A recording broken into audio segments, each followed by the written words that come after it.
मला उचललं, कुठेतरी अज्ञातस्थळी घेऊन गेले, असं बांधून ठेवलं आणि माझ्यावर खूप अत्याचार करायला लागले. मला सारखं म्हणायला लागले की तुझ्याकडे बक्कळ पैसा आहे, ढिगाणी पैसा आहे, कुठेतरी लपवून ठेवलास तू, काळा पैसा, तो दे, कुठं आहेस तो सांग.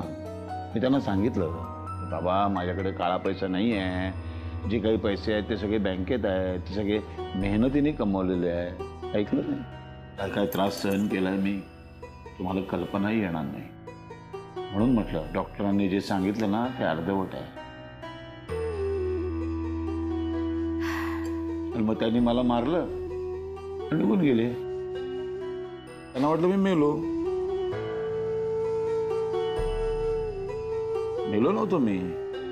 एकदा तर मी तिथून असं पळून जायचा प्रयत्न केला, पण तेवढ्यात तो आला, तो दाढीवाला, आणि ठाडकन परत मारलं, परत कोसळलो. हा, मग त्याच्यानंतर मात्र मला, म्हणजे मी मेलोय म्हणून ते निघून गेले ना, त्याच्यानंतर मात्र अंबिका आणि दत्ता ते तिथे आले. त्यांनी मला तिथून उचललं, कुठेतरी घेऊन गेले, माझी शुश्रूषा केली, माझ्या जखमा बऱ्या केल्या. आज जो मी तुमच्या समोर आहे ना, ह्याचं संपूर्ण श्रेय अंबिका आणि दत्ताला आहे. ते नसते तर माझं काय झालं असतं, मरून पडलो असतो मी तिकडे. चुकलं माझं, क्षमा करा मला. मी एवढं सगळं सहन केलं होतं, एवढं भोगलं होतं, आणि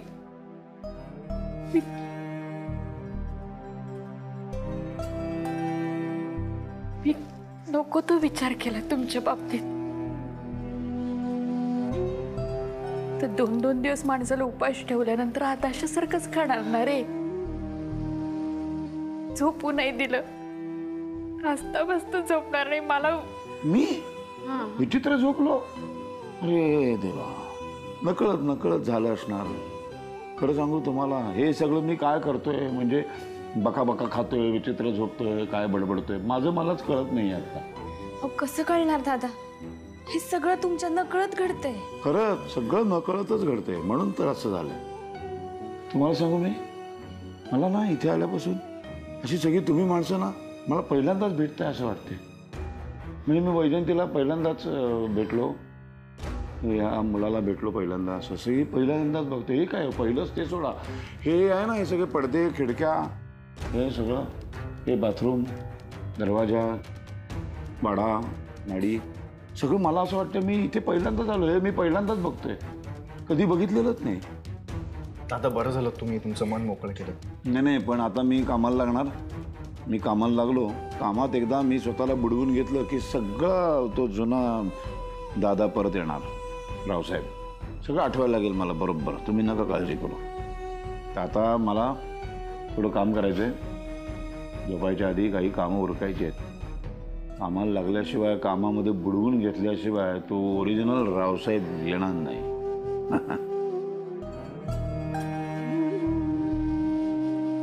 चला, हां, मी लागतो कामाला.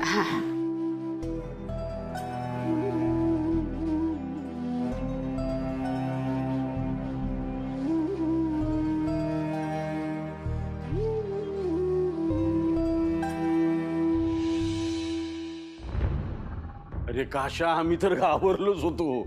आम्हाला वाटलं की आज काशा बरोबर आमचा ताशा वाजणार बहुतेक. बाबा मानला, तुला मानलं. मला एक कळत नाही, ह्यानी असं काय केलं की डॉक्टरला एकदम गोळातच घेतला. काय जादू केली की तो आपल्याला हवं तसंच बोलायला लागला. काय बोलते तू? मला वाटलं तुम्ही दोघांनी तयार करून त्याला पाठवलेलं आहे. छे, अरे आम्ही तर त्याला आयुष्यात पहिल्यांदा बघितलं. अरे तरी बी तू आपल्याला हवा तसा कसा काय वागला? अरे हे म्हणजे एकदम चमत्कार झाला म्हणायचा. एक मिनिट, मला ना तुझ्यावर डाऊट येतोय. खरं सांग, तू आतमध्ये गेल्यावर, म्हणजे तुम्ही दोघं खोलीत गेल्यावर नेमकं काय घडलं? सांगतो. काय हे काय? त्याचं रूपांतर गोळीत झालं. अरे बापरे, काय काय करतो तू? पुढे ठेव, मजा येते बघ. बरं आता सांगतो तुला.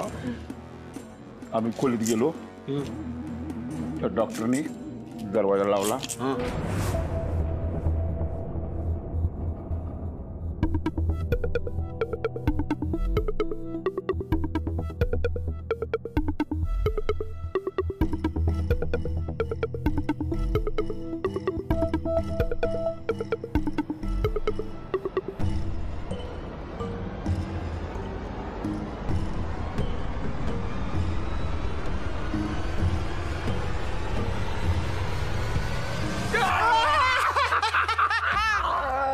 माझ्या शिरप्या. काय बस बस, काय भारी ऍक्टिंग केली राव तू. अरे या ऍक्टिंगच्या तर जोरावर भल्या भल्यानं गंडवलंय. गाडी कुठं आली रे? अरे अरे हे काय करतो हा? अरे हे काय करतो तू हे? दाढी. माझी दाढी काढल्यापासून असं कसं तरी वाटते, गुळगुळ गुळगुळ होते, हवा जाते इकडनं. आता बघ बाबा, आता अक्षय तुरुंगातला काशा दिसतो बघ तू. दर बाबा इथं चालत नाही, इथं रावसाहेब नगरकर आहे मी. अरे तू पण काय रावसाहेबाचं सॉंग करतोय यार. नाही, एवढासा पण काशा वाटत नाहीस. अरे वाटणार बी नाही, अजून थोडे दिवस जाऊ दे मग बघ. अरे खोलवर म्हणजे काय, तू तर आता करोडपती झाला राव. अरे ते शब्द जाऊ दे. मला आणलंय ना या तुझ्या गोळ्या आणि ह्या पुड्या. ही पुडी नुसती तोंडावर ठेवली की लई सगळ्या स्वर्ग सुखाचा आनंद बघ. आणि हे तुझं पैक. एवढंच. अरे रताळ्या, अजून माझा इथं जम बसलेला नाही म्हणून एवढेच. जरा जम बसू दे, मग असं वरपून पैसे काढतो की नाही बघ. जिथं कुठं असशील तिथपर्यंत पोचवतो, पण माल येत राहायला पाहिजे, कळग नाही. अरे तू काय काळजीच करू नको, तू म्हणशील तसं. आणखीन एक. आता इथून गेल्यानंतर पुन्हा इकडं आसपास फिरकायचं बी नाही, कळलं की नाही. म्या बोलवल्याशिवाय इथं यायचं नाही. अरे बाबा तू म्हणशील तसं, पण इकडनं बाहेर गेल्यावर काय वाकायचं ते तरी सांग. इकडं सांगतो.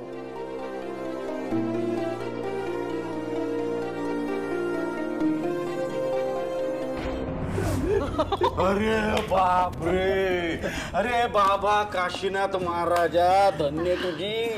लय डेंजर माणूस आहेस तू. पण बाबा, हा बाबा तुला कुठे भेटला आणि कोण आहे तो? त्याला जलफ्रेंड म्हणतात.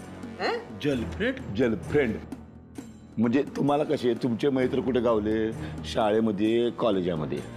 आमचं शाळा कॉलेज सगळं कुठं होतं? जेलामध्ये. जेलातला फ्रेंड जलफ्रेंड. शिरप्या म्हणजे एक नंबरचा ऍक्टर हो. अरे काय काय गंडा घालायचं लोकांना. काय ते 2 महिन्यात पैसे डबल करून देतो म्हणायचा, ही स्कीम आहे म्हणायचा, सोनाराकडे जायचा, त्याचा काय हात चलाकी करायचा, काय काय करायचा रे दावा बाबा. आणि पकडला गेला की नाही, जजच्यासमोर अशी ऍक्टिंग करायचा की जज पागळला पाहिजे. मग 6 महिन्याची सजा असते की नाही, त्याला ते 3च महिन्यात द्यायची. मग 3 महिने यायचा, आम्हाला भेटायचा आणि पुन्हा बाहेर जायचा. तो माझा जेलमधला फ्रेंड, जलफ्रेंड. त्याला गाठलं मी. त्याला म्हणलं, नालाय का पै कधी घरी येतोस काय डॉक्टर बनून? आणि तो आला की थांब. हे बघ, हे आपल्या प्लॅनिंग मध्ये होतं का? हा, तू त्याला का घेऊन आलास आणि त्याला आपल्या प्लॅन विषयी कळलं तर? हे रावसाहेब कोण आहे? रावसाहेब विचारतो का कोणाला काही करताना? मग आम्ही ठरवणार काय करायचं ते. अरे अशा बाहेरच्या माणसावर आपण कसा काय भरोसा ठेवायचा? नाही, हे आपल्या प्लॅन मध्ये नव्हतं. काय बोलते बा, भरोशाच्या गोष्टी ही करते जिने स्वतःच्या भावावर भरोसा नाही ठेवला. काय तोंड बघ. जोक केला, हसा की जरा. कधी हसलं पाहिजे, तब्येतीला बरं असते ते. नाही पण मी काय म्हणतो, त्या तुझ्या मित्राने, जेल फ्रेंडने हे तुझं काम फुकटात केलं काय? एवढ्या करोडपतीचं काम करायचं फुकटात कोण तर करेल का आजच्या काळात? पैक दिलंय त्याला. पण मग असे किती पैसे ठरले होते? 500. 500 रुपये. 5,000? 5 लाख. 5 लाख? अरे लेकानू जोक केला. ते जो बघाव तो अशी तोंड लांब करून असते. जरा हसा की राव, हसा जरा. त्याने त्याला म्हणलं नंतर पैकी देईन, थोडं मला मिळेल तसं. कळलं की नाही? माझ्या खिशात थोडं होतं ते दिलं. सारंगला सांगितलं गेटपर्यंत जाऊन सोड आणि पैक दे. सारंगने पुढचे देऊन टाकले. नाही मी काय म्हणतो, पण तुझ्याकडे कुठून आले पैसे?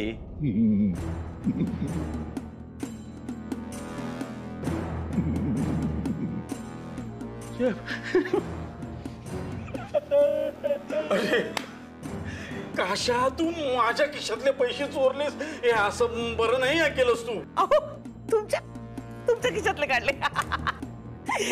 चोरी कोण विचारून करतं का? हा? तुम्ही चोरी करताना विचारता का? हा? चोरू का बाबा? हा? मग हिला कळलं, तुला नाही कळलं ना? काशा अरे स्वतःच्या दाजीच्या खिशातले चोरतात का रे पैसे? हा म्हणजे तू आम्हालाच लुटतोयस. या घरामध्ये आलोय कशाला? चोऱ्या करायला आलोय की नाही? मग चोरी करताना भेदभाव करत नाही मी, कळलं की नाही? समजांची चोरी करायची, शेवटी सगळं आपलंच आहे ना. हो ते आहे, पण अरे दत्ता, तुझी बायको आहे की नाही, माझी बहीण आहे ती, म्हणून तुझ्यापेक्षा जास्त समजूतदार आणि हुशार आहे. काहीतरी शिकून घे. हुशार ते जया अगं तुझ्या हुशारीबद्दलच दादा बोलत होते. माझ्याबद्दल सांगा ना, काय म्हणत होते? स्त्रियांना कौतुक करून घ्यायला आवडतं, स्वतःचं कौतुक ऐकायला आवडतं. तोंड आलंय. हो हुशार दादा तुझंच कौतुक करत होता. म्हणजे पुरुषांना जनरली बायकांचं कौतुक करायची सवय नसते, पण दादा म्हणत होता मुलगी खूप हुशार आहे तुझी. जया, आता बाहेरच्या कामात खूप हुशारी दाखवलीस तू. आता घरातल्या कामात दाखव बघू. जा वाळत घातलेले कपडे घेऊन ये.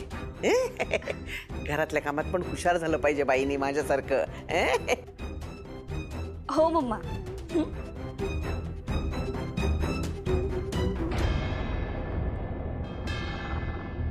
अरे काय पोरगी पैदा केली तुम्ही. तुमच्या दोघांची एकत्र करून त्याच्यापेक्षा डबल हुशार निघाली ती.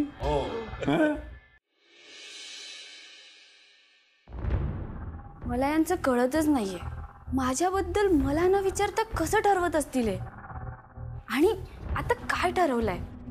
जया, इथे काय करते आता? अजिबात वेळ घालवायचा नाही. आता घाई करायची, पटकन बॅगा भरायच्या. आता आपल्याला जायचंय की नाही मुंबईला? हे बघ, बॅगा भरायला घे. दादा मामाने तुझा चांगला विचार केलाय, तो तुझ्या भल्याचा विचार करतो. चल चल चल, मुंबईला जायचं आपल्याला. मुंबईला? पण कशासाठी? कशासाठी म्हणजे तुझ्या पुढच्या शिक्षणासाठी, MBA करण्यासाठी. तुझा दादा मामा तुझ्यासाठी सगळा खर्च करायला तयार आहे. अगं त्यांनी त्यांच्या ओळखीवर तुझं ऍडमिशन देखील करून टाकलंय. त्याशिवाय मेसचे पैसे, कॉलेजचे, हॉस्टेलचे सगळे पैसे भरून टाकले त्यांनी. मग पण मम्मा, माझी इच्छा काय आहे ते का नाही विचारत तुम्ही? तुझी इच्छा म्हणजे? जया बाळा, आम्ही तुझ्या मनाविरुद्ध काही करतोय असं वाटतंय का तुला? तुझ्या भल्याचाच विचार करतोय आम्ही. हा मम्मा, मला तसं नव्हतं म्हणायचं. मग कसं म्हणायचं होतं बाळा? प्रत्येक आई वडिलांना वाटत असतं आपल्या मुलांनी मोठं व्हावं, शिकून काहीतरी मोठं बनवून दाखवावं. पण आमची आर्थिक परिस्थिती तुला माहिती आहे ना. तुझा दादा मामा तुझ्या भल्याचा विचार करतोय. अगं तुझ्यासाठी किती चांगला विचार करतोय. हे बघ, आमचंही स्वप्न आहे ना. मग आमचं स्वप्न पूर्ण करण्यासाठी तू एवढं नाही का करणार? आता मागे हटायचं नाही. हा, आता खूप शिकायचं. चल चल चल चल, जायचंय आपल्याला. आणि जया, तुझा बाप म्हणून मी तुला वचन देतो की पुढील 3 वर्ष तुला काहीही कमी पडू देणार नाही. म्हणजे मला आहे ना, मला धरणावर काम करायला लागलं तरी चालेल, ट्रकमध्ये गोणी भरावे लागले तरी चालेल, पण तुला कुठल्याही पैशाची कमी पडू देणार नाही मी. आणि दादा तर आधीच म्हणाला होता की तुला तो बिझनेस मध्ये मॅनेजर बनवणार आहे आणि काही दिवसांनी मॅनेजिंग डिरेक्टर पण बनवणार आहे. त्यामुळे आता तू मागे हटायचं नाही. तू आमचं स्वप्न पूर्ण करायचं. तू तुझ्या दादा मामाचं स्वप्न पूर्ण करणार आहेस, कळलं? चल चल चल चल, चला लवकर बॅगा भरूया, मुंबईला जाऊया. चला चला चला. थांबा, मला मुंबईला पाठवायला तुम्ही जरा जास्तच उत्सुक आहात, असं नाही वाटत का?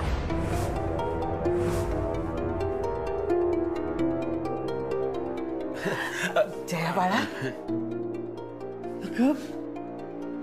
आमच्यासारख्या आई बापाची वेडी माया आहे ग ही. आम्हाला वाटतं तुझं तुझं भलं व्हावं, म्हणजे आम्हाला दोघांना असं वाटतं की तुझं उद्याच भलं व्हावं. हो ना जया, मामा सकट सगळ्यांनाच अचानक माझं भलं व्हावं असं का वाटायला लागलंय? का मीच चुकीचा विचार करते? चल चल, तू तू जास्त विचार करू नकोस बाळा. या वयातल्या मुलांना ना आपलं भलं काय ते कळतच नाही. चल चल चल चल चल ग बाळा चल. तब्येत बरी नसताना एवढ्या रात्री कुठलं काम करतात हे? अगं आई, असेल ना त्यांना कुठलं तरी इम्पॉर्टंट काम. हा, आणि मी काय म्हणतो, आता त्यांच्यावर शंका घेत बसू नकोस. अरे शंका नाही, पण हो आई, हे बघ ना, आता आपल्या सोबतीपेक्षा आपल्या विश्वासाची जास्त गरज आहे. येतील ना, थांब.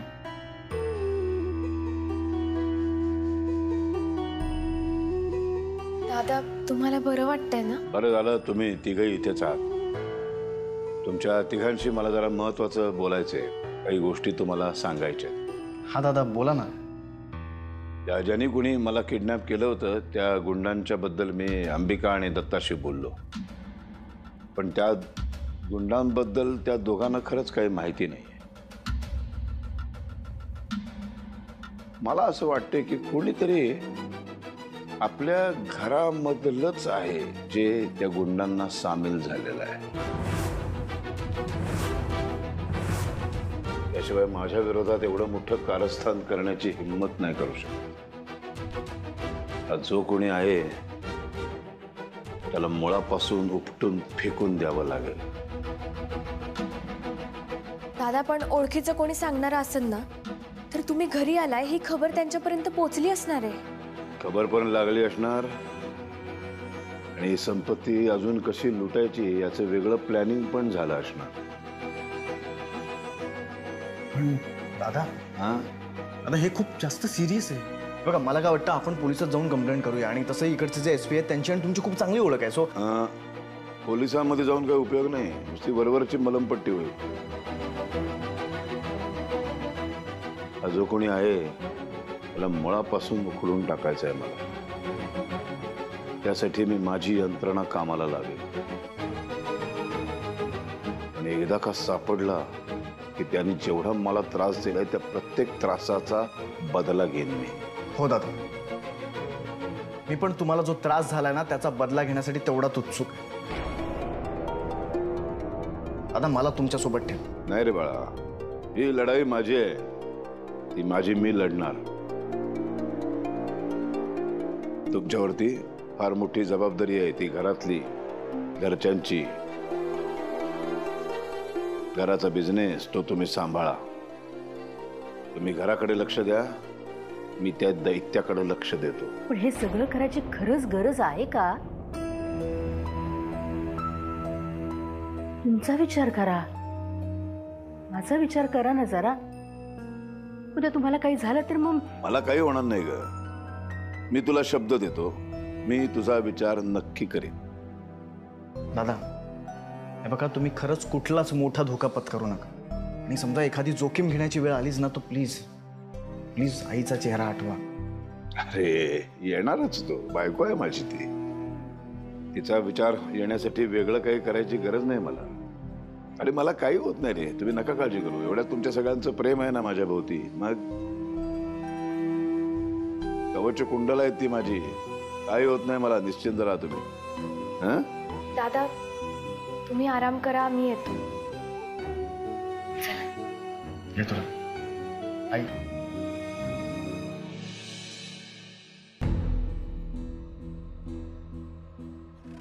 मला बरं वाटत नाहीये का? पाय चेपून देऊ का? नको, मी जरा पडतो. जरा हे सगळं वातावरण बदलावं असं काहीतरी एखादं देवाचं स्तोत्र बित्र म्हण. हं?